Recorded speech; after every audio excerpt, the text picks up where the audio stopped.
이번 시간에는 우리 코드에 대해서 같이 한번 살펴보도록 하겠습니다. 자, 우리 코드라는 거는 쉽게 얘기하면 뭘 얘기하냐면은 우리 사람들의 주민번호 아니면은 학번, 사번, 군번 그런 것들을 보고 우리가 코드라고 해요. 코드. 우리 예를 들어서 주민번호가 있다라고 해보자고요. 만약에 990105-1 2, 3, 4, 5, 6, 7 하고 이렇게 이제 주는 번호가 있다라고 하자고요. 그때 얘가 그냥 아무 순서 없이 아무런 숫자나 막 갖다 놓은 거예요? 아니죠. 요 앞에 거 두 개는 뭘 얘기한다?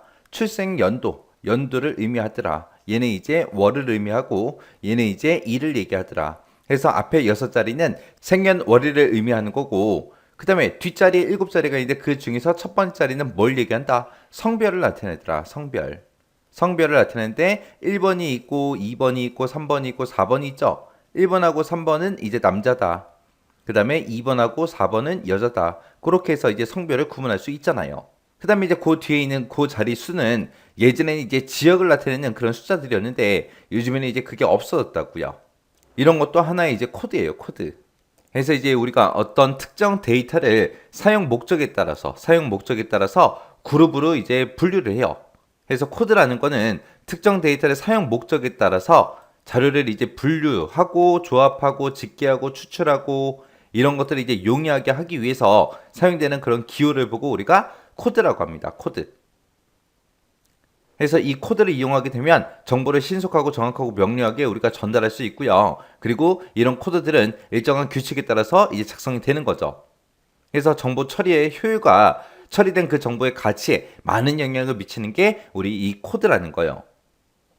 이 코드에 보게 되면 이제 주요 기능이 5가지가 있습니다. 그 5가지 좀 살펴보자고요. 그래서 여기 보게 되면 코드에 주요 기능 5개, 식별 기능이다, 분류 기능이다, 그 다음에 배열 기능이다, 표준화 기능이다, 간소화 기능이다 하고 이렇게 5가지가 있습니다. 식별 기능이다 그러면은 데이터 간을 서로서로 성격에 따라서 구분이 가능하냐, 데이터를 이제 식별할 수 있냐 없냐 그것 따지는 거고요. 분류 기능이라는 거는 특정 기준이 됐든 동일한 유형에 대해서 그 데이터를 이제 그룹할 수 있냐 없냐 그것 따지는 게 우리 분류 기능이요. 그래서 우리 주민번호다라고 하게 되면 99년도에 태어난 사람들, 2000년도에 태어난 사람들 그렇게 이제 데이터를 그룹화 시킬 수 있죠. 그리고 생일이 뭐 1월달인 사람들, 2월달인 사람들 그룹화 시킬 수 있잖아요. 그리고 주는 번호에 보게 되면 성별이 있으니까 남자는 남자끼리, 여자는 여자끼리 그렇게 그룹화 시킬 수 있죠.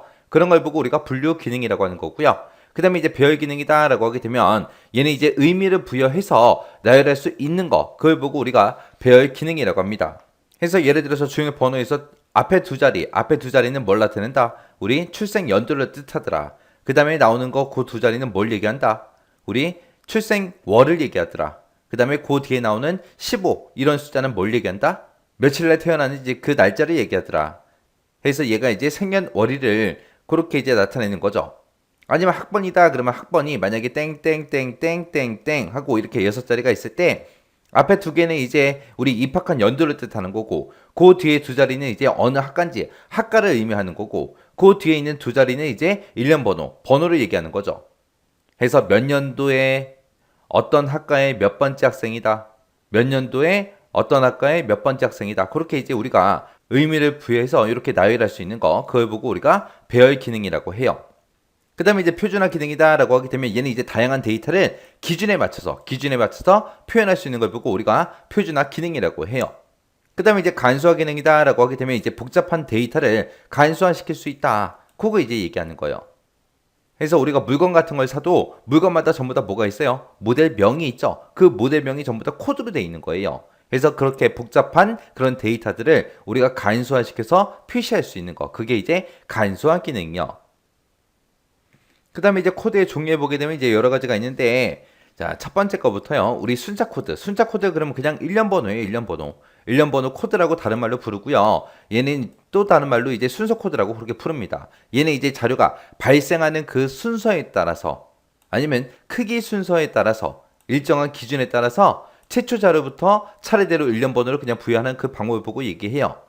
학교에서 뭐 초등학교다, 중학교다, 고등학교다 해서 우리 번호 있었잖아요. 그 번호는 이제 이름 순서대로 우리 기억 니은 순서대로 해서 선생님들이 이제 번호를 매겨버리죠. 아니면 키 순서대로 번호를 매기거나 그렇게 해요. 그게 이제 숫자 코드라고 하는 거고요. 그 다음에 이제 블록 코드다라고 하게 되면 블록 코드라는 거는 코드와 대상 항목 중에서 공통성이 있는 것끼리 블록으로 이제 구분을 해요. 구분을 하고 그 블록 내에서 일련 번호를 부여하는 그런 방법을 보고 우리가 블록 코드라고 하고, 이 블록 코드를 따른 말로 우리가 구분 코드라고 그렇게 이제 부르기도 합니다. 그래서 어떤 회사가 있을 때 총무부는 여기서부터 여기까지 번호 써, 영업부는 여기서부터 여기까지 번호 써, 그렇게 이제 아예 나눠놓는 거예요. 나눠놓고 총무부 안에서 이 번호 안에서 이제 번호를 알아서 쓰면 되겠죠. 영업부 안에서 이 번호 안에서 알아서 이제 번호 부여해서 쓰면 되겠죠.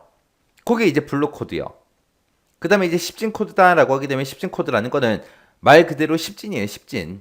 해서 대상 항목을 0부터 9까지 10진 분할을 합니다. 10진 분할하고 다시 그 각각에 대해서 나머지 것들에 대해서 다시 또 10진 분류 분할을 또 해요.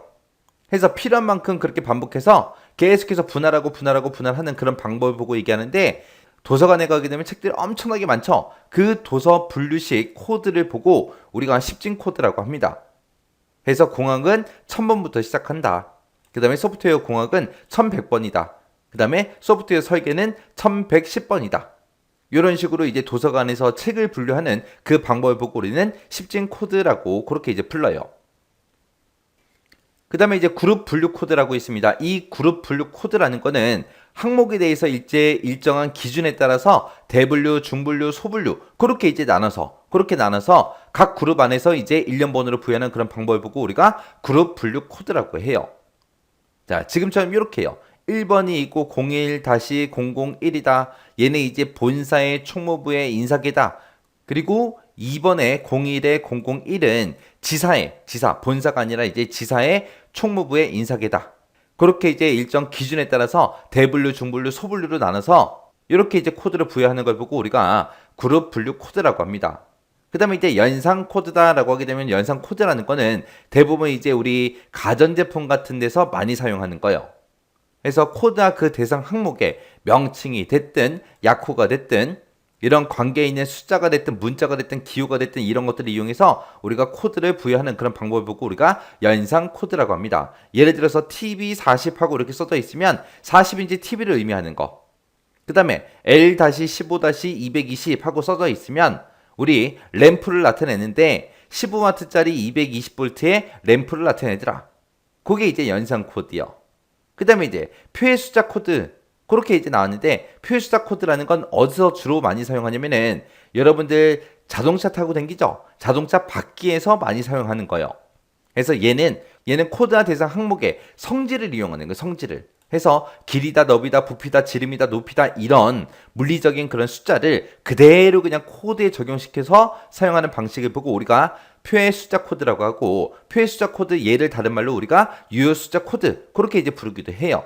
해서 120에 720에 1500이다 라고 하게 되면 두께가 120, 폭이 720, 길이가 1500인 그런 강판을 얘기한다.